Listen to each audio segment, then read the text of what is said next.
Students, मैं हूं Sherbaz Bloch और आप देख रहे हैं अपना channel on chemistry online. Chemistry class 9 chapter number 3 और एक क्वेश्चन है हमारे पास, why shielding effect of electron makes cation formation easy. पहले क्वेश्चन को समझते हैं। शील्डिंग इफेक्ट का पूछ रहे हैं और ये शील्डिंग इफेक्ट क्या करता है, केटायन बनाने के अमल को इजी बनाता है। केटायन फॉर्मेशन क्या है, मतलब एक एलिमेंट कितनी आसानी के साथ इलेक्ट्रॉन लूज करके केटायन बनाए।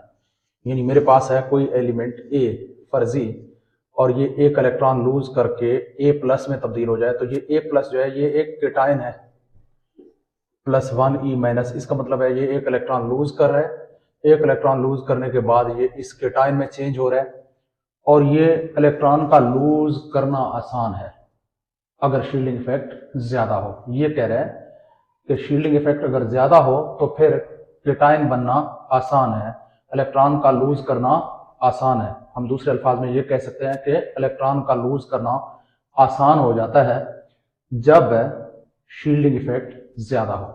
देखिए शील्डिंग इफेक्ट क्या है। एटम, न्यूक्लियस एटम का पहला शेल, दूसरा, तीसरा, चौथा, सो ऑन।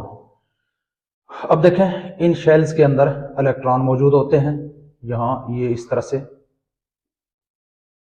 और सो ऑन मैं यहां पे फर्जी लिख रहा हूं कोई इलेक्ट्रॉन है। अब ये जो अंदरूनी इलेक्ट्रॉन है, न्यूक्लियस तो सब सारे इलेक्ट्रॉनों को अपनी तरफ अट्रैक्ट कर रहा है, ये बाहर जितने भी इलेक्ट्रॉन है सबको अट्रैक्ट कर रहा है। लेकिन जो इनर शेल्स में मौजूद इलेक्ट्रॉन है वो क्या करते हैं, वो इस बाहर वाले इलेक्ट्रॉन को और न्यूक्लियस के दरमियान फोर्स ऑफ अट्रैक्शन को डिक्रीज कर देते हैं। अंदरूनी शेल में मौजूद इलेक्ट्रॉन न्यूक्लियस और बाहर वाले शेल में मौजूद इलेक्ट्रॉन के दरमियान, अंदरूनी शेल में मौजूद इलेक्ट्रॉन यानी ये इलेक्ट्रॉन न्यूक्लियस और बाहर वाले शेल में मौजूद सबसे बाहर वाले इलेक्ट्रॉन के दरमियान जो फोर्स ऑफ अट्रैक्शन है उसको क्या कर देती है, डिक्रीज कर देते हैं। क्यों? जाहिर है सेम चार्ज है, क्योंकि नेगेटिव है दरमियान में ना, इलेक्ट्रॉन के ऊपर नेगेटिव चार्ज है, सिमिलर चार्जेस एक दूसरे को रिपेल करते हैं। ये भी नेगेटिवली चार्ज है, यहां से जितने भी इलेक्ट्रॉन है ये नेगेटिवली चार्ज है। न्यूक्लियस के ऊपर पॉजिटिव चार्ज है, तो पॉजिटिव चार्ज तो नेगेटिव चार्ज रखने वाले आउटर मोस्ट इलेक्ट्रॉन को अट्रैक्ट कर रहा है। लेकिन इनर शेल्स में मौजूद इलेक्ट्रॉन चूंकि इनके ऊपर चार्ज सेम है, वो क्या कर रहे हैं, इस इलेक्ट्रॉन को बाहर रिपेल कर रहे हैं, शील्ड कर रहे हैं। और वो इसके नतीजे में होता क्या है कि इनके दरमियान, न्यूक्लियस और बाहर वाले इलेक्ट्रॉन के दरमियान फोर्स ऑफ अट्रैक्शन, कशिश की कुव्वत कम हो जाती है। इस इफेक्ट को हम शील्डिंग इफेक्ट कहते हैं। अब कहता है कि जितना शील्डिंग इफेक्ट ज्यादा हो उतना ही इलेक्ट्रॉन को लूज करना इजी हो जाएगा।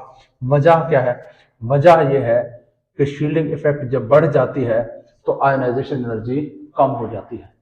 आयोनाइजेशन एनर्जी कम हो जाती है। जब आयोनाइजेशन एनर्जी कम हो जाती है तो फिर इलेक्ट्रॉन को लूज करना इजी हो जाता है। इसकी भी मेन वजह क्या है कि शील्डिंग इफेक्ट के बढ़ने से आयोनाइजेशन एनर्जी कम हो जाती है। आयोनाइजेशन एनर्जी के कम होने की वजह भी दरअसल शील्डिंग इफेक्ट है, एटम का साइज है। तो एटम का साइज ज्यादा है, शील्डिंग इफेक्ट भी ज्यादा होगी और आयोनाइजेशन एनर्जी कम होगी। जब आयोनाइजेशन एनर्जी कम होगी तो फिर केटायन फॉर्मेशन इजी हो जाती है। तो इसका सिंपल जवाब यह है कि शील्डिंग इफेक्ट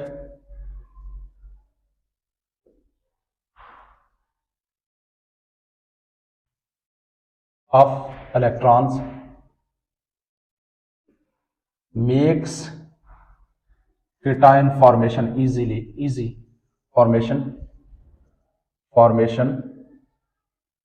cation बनने के अमल को आसान बनाता है by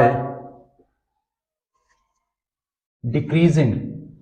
क्या करता है ये? हमेशा आयोनाइजेशन एनर्जी को डिक्रीज करता है, by डिक्रीजिंग आयोनाइजेशन